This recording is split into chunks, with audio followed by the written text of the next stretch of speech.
Chapter number 10 है environmental chemistry, page number 136, global warming. Topic का नाम है global warming, green house effect भी इसको कहते हैं। ग्लोबल वार्मिंग एक्चुअली में क्या होता है, हमारी अर्थ यानी कि जमीन का टेम्परेचर जो है वो ज्यादा हो जाएगा। टेम्परेचर किसको कहते हैं, दर्जा हरारत को। ठीक है, जब टेम्परेचर ज्यादा होगा तो टेम्परेचर के ज्यादा होने से क्या होता है,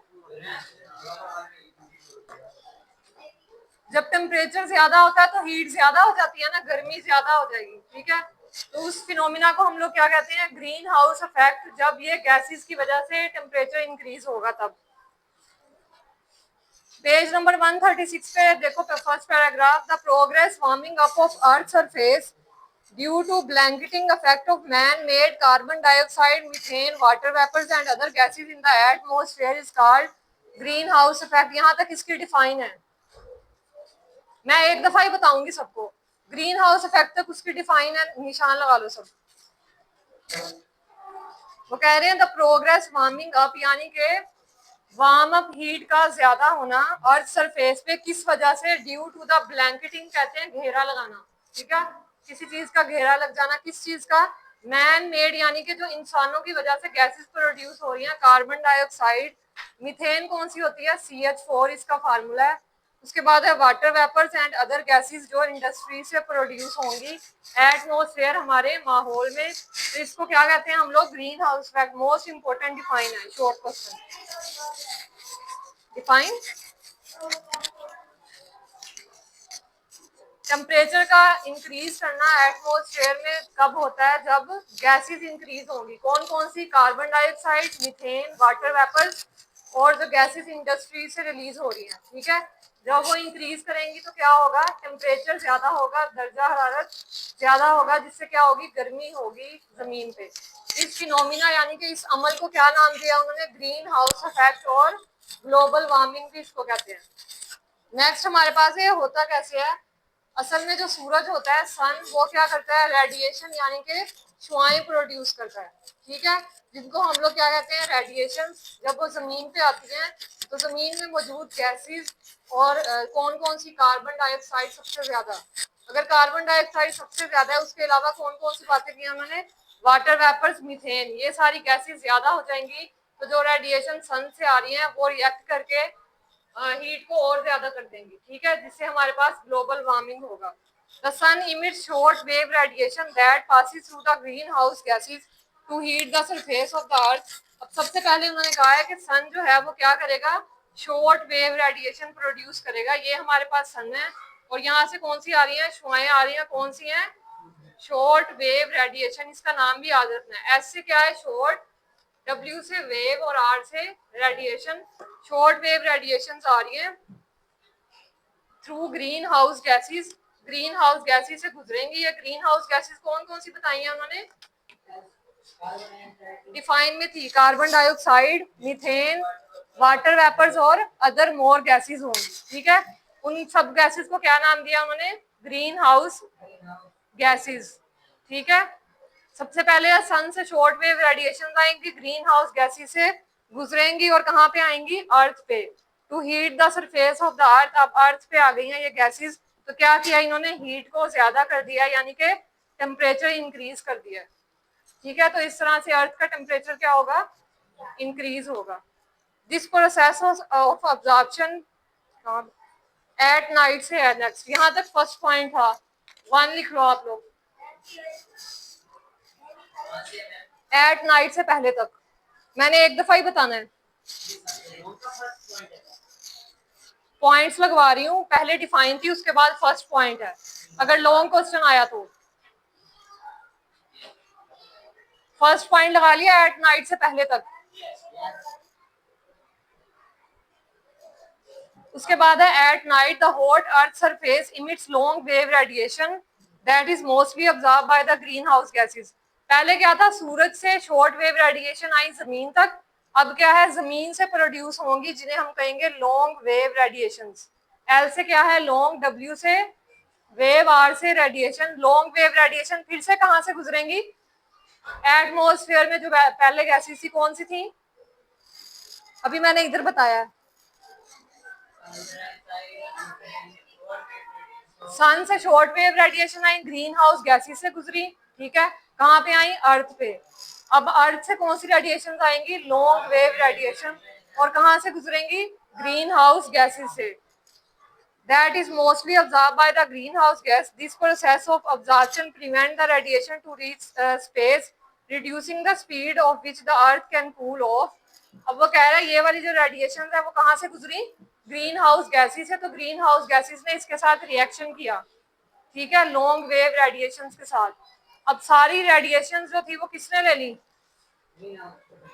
ग्रीन हाउस गैसेस ने, जिसकी वजह से ऊपर जो है वो रेडिएशन नहीं पहुंच सकी। अब जब यहाँ पे रेडिएशन नहीं गई तो टेम्परेचर ज्यादा होगा कि कम, जब रेडिएशन ही नहीं गई तो कम होगा ना टेम्परेचर। जब यहाँ पे रेडिएशन आई है तो हीट ज्यादा हो गई, ठीक है। अब रेडिएशन ऊपर गई है लेकिन यहाँ पे ग्रीन हाउस गैसेस के साथ रिएक्ट कर गई है, ठीक है। इसने क्या किया, ऑब्जर्व कर लिया उसको, तो जिसकी वजह से ऊपर नहीं गई। तो इसलिए जैसे जैसे हम लोग ऊपर जाते हैं तो टेम्परेचर क्या करता है, कम होता है, यानी कि ठंड होती है जैसे जैसे ऊपर जाते हैं, और जब नीचे आते हैं तो टेम्परेचर ज्यादा हो जाता है। एट नाइट से आप लोग लगाओ house gases, green house gases तक। एट नाइट से 5th लाइन तक लगाना है, सेकंड पॉइंट। सेकंड पॉइंट लगा लिया सबने, दिस प्रोसेस से पहले तक। अब दिस को काट के दा लिख लो, यहां से आएगा third point. The process of absorption prevent the radiation to reach space, जिसकी वजह से वो स्पेस पे नहीं जा सकेंगी। स्पेस क्या होती है, जहां पे प्लैनेट्स होते हैं, ठीक है, खला को कहते हैं space. Reducing the speed at which the earth can cool off, यहां तक है थर्ड पॉइंट, कूल ऑफ तक थर्ड पॉइंट है। उसके बाद है this increase the temperature of the earth cause global warming. अब आप लोग बताओ कि टेम्परेचर किसका इंक्रीज हुआ है, अर्थ का या फिर स्पेस का, अर्थ का ज्यादा हुआ है, वही उन्होंने बताया। This increase the temperature of the earth and cause global warming, तो इसको क्या नाम दिया है, ग्लोबल वार्मिंग। यहां तक हो गया फोर्थ पॉइंट। दिस को कट करके दा लिखना है, द इंक्रीज इन लिखना है, इंक्रीज के बाद दिस को कट करके द और इंक्रीज के बाद इन लिखना है। The increase in temperature of the earth, and को कट कर दो, काज ग्लोबल वार्मिंग, एंड को कट करना है,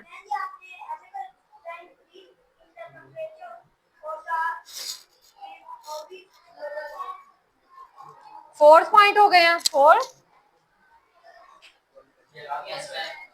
उसके बाद फिफ्थ पॉइंट है नेक्स्ट पेज पे, हायर द कंसंट्रेशन कहते हैं मिकदार को। कंसंट्रेशन के ऊपर लिख लो मिकदार, पेज नंबर 137 की फर्स्ट लाइन। कंसंट्रेशन के ऊपर लिखना है मिकदार। कंसंट्रेशन का मतलब है मिकदार, करना है, मैं उसका मायने बता रही हूँ। हायर का मतलब क्या होता है, ज्यादा होना। हायर द कंसंट्रेशन, मिकदार किसकी, कार्बन डाइऑक्साइड की और अदर गैसेस की। कार्बन डाइऑक्साइड का फार्मूला क्या है, तो कार्बन डाइऑक्साइड के ऊपर CO2 भी लिखो लाइन लगाकर, ताकि याद रहे आप लोगों को। And other green house gases, greater will be the absorption of thermal radiation and greater will be increase in global warming. सबसे इंपॉर्टेंट पॉइंट है ये, अगर लॉन्ग क्वेश्चन आ जाता है तो ये वाला पॉइंट मिस नहीं करना। टोटल कितने पॉइंट हो गए, 5 पॉइंट्स हो गए हैं। हाँ फुल है ये, इसका मतलब है कि जितनी ज्यादा गैसेस होंगी, फॉर एग्जांपल कार्बन डाइऑक्साइड और बाकी गैसेस, जितनी ज्यादा वो होंगी उतनी ज्यादा क्या होगी, अब्जॉर्प्शन होगी रेडिएशन की, और स्पेस तक नहीं जा सकेंगी, जिसकी वजह से टेम्परेचर किसका इंक्रीज करेगा, अर्थ का। तो यहाँ तक करना है आज।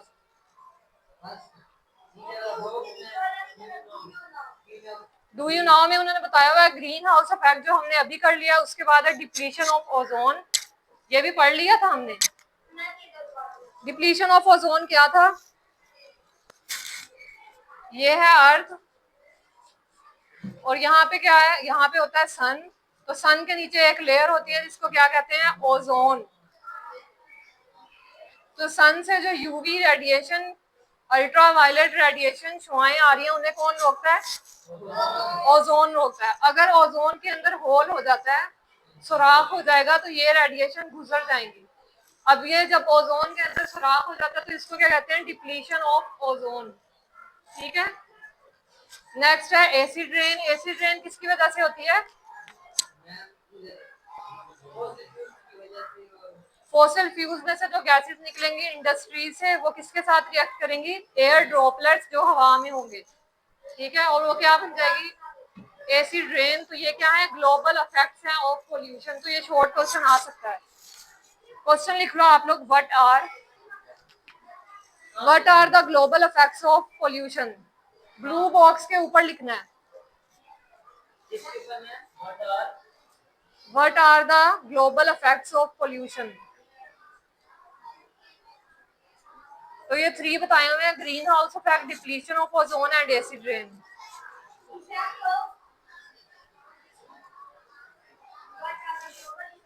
Of pollution. आंसर ये ब्लू बॉक्स है। नेक्स्ट लेक्चर में हम लोग sources of green house effect करेंगे। स्टॉप करो।